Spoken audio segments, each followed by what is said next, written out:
front of me is OPPO Reno13 FS 5G, and today I would like to show you how you can apply app layout on this Android.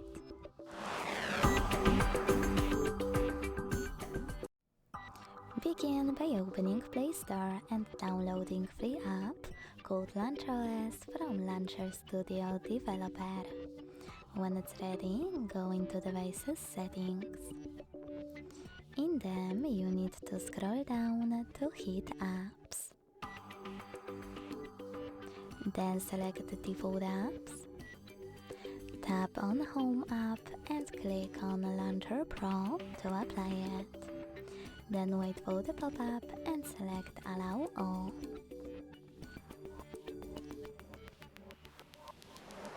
As you can see, after that, app layout was applied successfully on my device.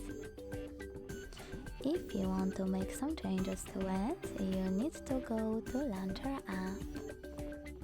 If you want to go back to your default launcher, just access the same settings and click on System Launcher. Thanks so much for watching. If you enjoyed this video, leave a like, comment and subscribe. Bye!